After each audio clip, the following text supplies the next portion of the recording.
Good morning, or depending on when you're watching this, good afternoon, good evening, or good night.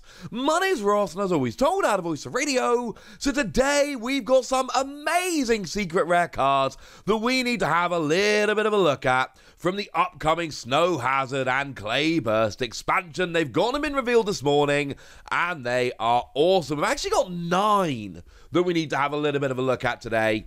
That's a lot, ladies and gentlemen. So let's get rolling with, I think, what's going to be quite divisive, the Backscalibur line. Now, we're going to put them all on screen at the same time here because that makes the most sense. And you can see here that we've got stylistically very similar cards. And that shouldn't really surprise anybody because they're all done by Kamiya. They've all got the same artist, so it kind of makes sense that they would all have the same kind of art style. What I do very much appreciate is that all 3 of them are basically jumping into something.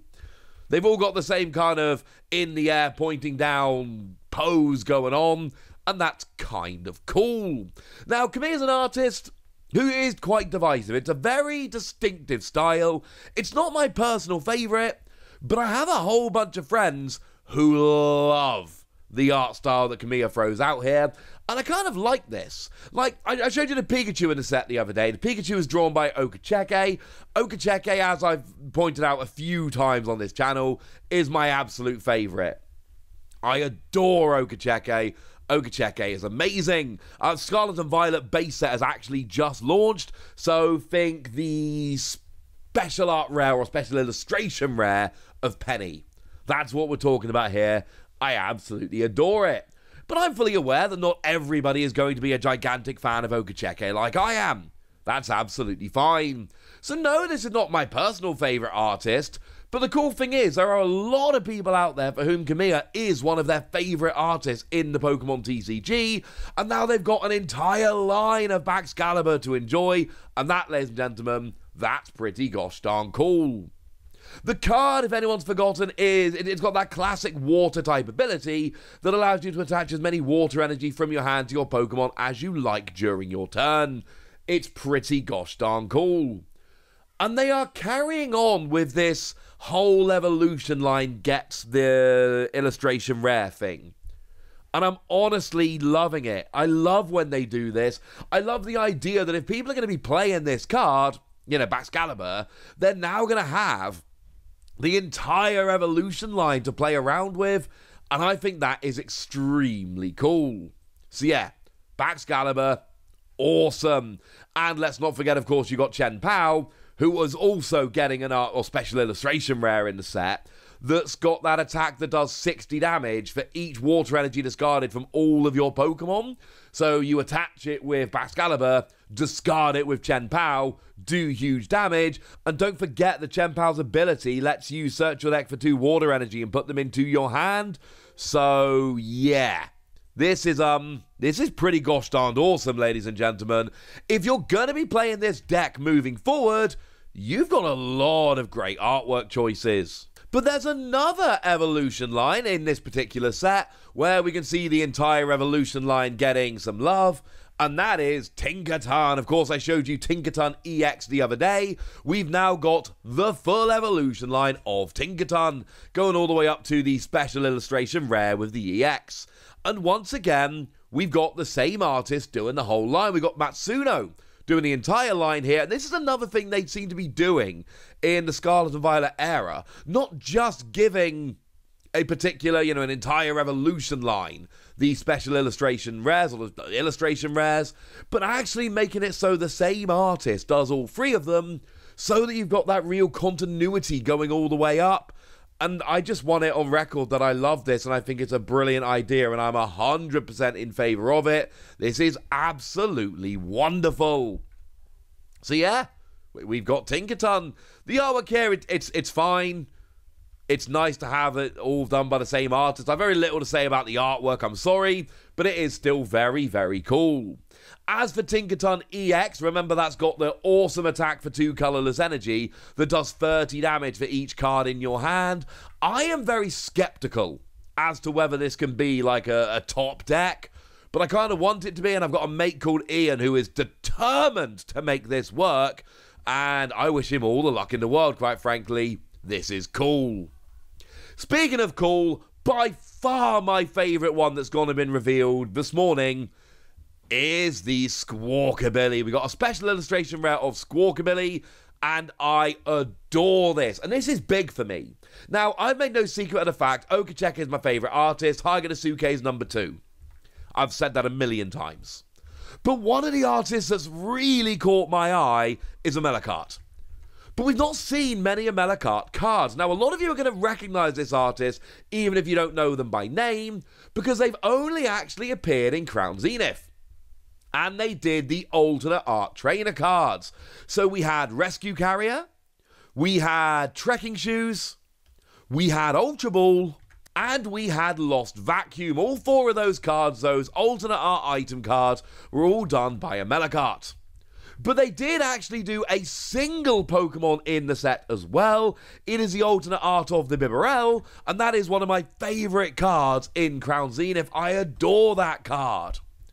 And then Scarlet and Violet started, and Amelakart kind of went away. There was nothing from Amelakart in Scarlet and Violet base or Triple Beat over in Japan. And then I started getting a little bit worried, like, hang on a second, has this artist stopped? No, they haven't, ladies and gentlemen. And I, for one, am absolutely delighted. I love this Squeaky Billy. This is one of the cards that I desperately want from the set here. The Amelakart collection at the moment, we're literally talking, like, now we got 6 cards. So there's not much.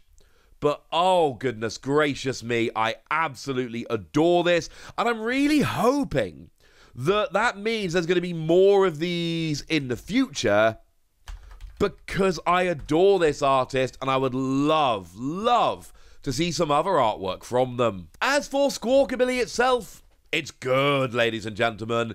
It's very, very good. This is one of the cards from the set that I am ridiculously excited about, because what we've got now, it's an attack that can only be used on your first turn. It is a first turn only attack. Going first or second doesn't matter, but it can only be used on your first turn.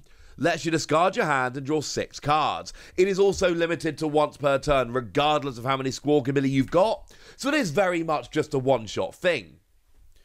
But then it's turn 1, and it exists in the same format as VIP Pass.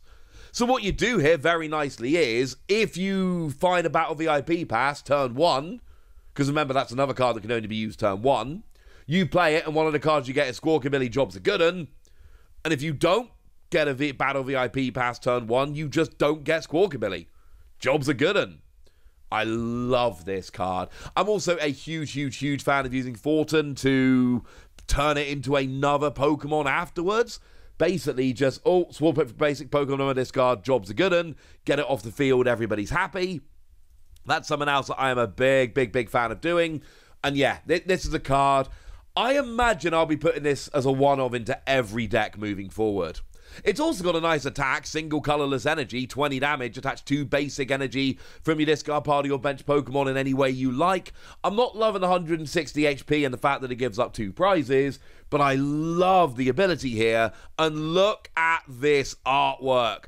Put very simply, I'm only ever going to put one of these in my deck, so I need to go and get one of these, and then this can always be in my deck. I am in love with this. Now, one card that a lot of people are going to be in love with, that's correct, Iono. Now, I want to be 100% clear before we get started here. This is the full art. It is not the special illustration rare.